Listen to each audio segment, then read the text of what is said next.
Pinabulaanan ng Department of Health ang mga impormasyong kumakalat online tungkol sa isa umanong international health concern. May usap-usapan kasi sa social media tungkol sa mga nagkakasakit daw sa China ngayon at apektado ang mga ospital doon. Sabi ng kagawaran, wala silang natanggap na impormasyon mula sa World Health Organization o maging sa mismong bansa kaugnay sa panibagong banta sa kalusugan. Dagdag pa ng DOH, may sinusunod ang mga miyembro ng WHO na international health regulations tungkol sa international health concerns. Nananatili rin daw na aktibo ang disease surveillance system ng Pilipinas. Ito ang GMA Regional TV News. Balita naman sa Visayas at Mindanao mula sa GMA Regional TV. Isang bata ang nalapnos ang balat matapos magliyab ang isang motorsiklo sa Davao de Oro. Cecil, ano ba nangyari? Rafi, sakay ang bata ng motorsiklo kasama ang kanyang ama nang magliliyab ang motorsiklo. Nagpapagaling na siya sa ospital. Yan at iba pang maiinit na balita hatid ni Jan D. Esteban ng GMA Regional TV. Tubig ka, Brede!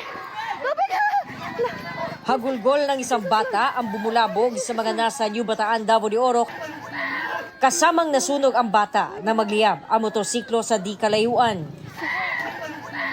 Tulong-tulong ang mga residente sa pagsaboy ng tubig para masagip ang bata. Ayon sa New Bataan MDRRMO, bago ang insidente, nakasakay sa motorsiklo ang bata kasama ang kanyang ama at isang kapatid. Nasa kabilang motorsiklo naman ang ina at isa pa nilang anak. Pauwi noon ang mag-anak mula sa bakasyon sa Mati City, Davao Oriental. Base sa investigasyon, habang nasa daan, umaapoy na ang motorsiklong minamaneho ng ama. Pero pagdating sa barangay Kamanlangan, natumba ang motor. Pagkatumba, nasunog. Natumba, ma'am, natanggal ang taklob sa tangki sa motor. Ang bata, nabasa sa gasolina, din moto, pagkasunog, mauday ang bata lang ang nasunog. Nagpapagaling ngayon ang bata sa ospital. Sa assessment sa ito ang NDRR personnel responder na mo, ma'am. Nagkakuan siya og kanang second degree burn sa iyahang naong og sa lawas. Patuloy ang investigasyon sa insidente.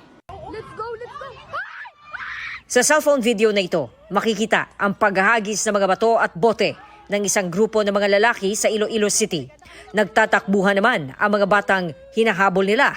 Ang iba naman, gumanti ng pambabato sa kabilang grupo. Ang kaguluhang ito, sinasabing nangyari noong January 1 ng madaling araw. Hindi bababa sa 15 kabataan ang sangkot sa gulo. Dalawa sa mga pasimuno umano ng Rambol ang natukoy na ng pulisya, kabilang ang isang minor de edad. Sa to si mamay naigo nga taxi. Ti nagrespondi man ni daton ko pulisan. Kaga nagistura naman ng both party nga isitol nila sa may barangay. Ayon sa pulisya, trip-trip lang ng kabataan ang paghahagis ng mga bato at bote dahil sa kalasingan. Hindi rin daw doon nakatira ang karamihan sa mga kabataang sangkot. Patuloy ang investigasyon. Jan D. Esteban ng GMA Regional TV, nagbabalita para sa GMA Integrated News. Sugatan ang isang lalaki dito sa Cebu City matapos tamaan ng ligaw na bala.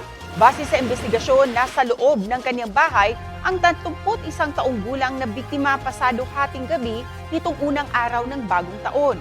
Bigla na lang daw sumakit ang kanyang tenga at nakita na lang ng kanyang kaanak na nagdurugo na ito. Dinala siya sa ospital at nasa maayos ng kalagayan ngayon. Na-recover sa kanilang bahay ang basyo ng bala ng baril na tumama sa lalaki. Nakita rin ang butas sa kisame kung saan lumusot ang bala. Inaalam pa kung sino ang nagpaputok ng baril.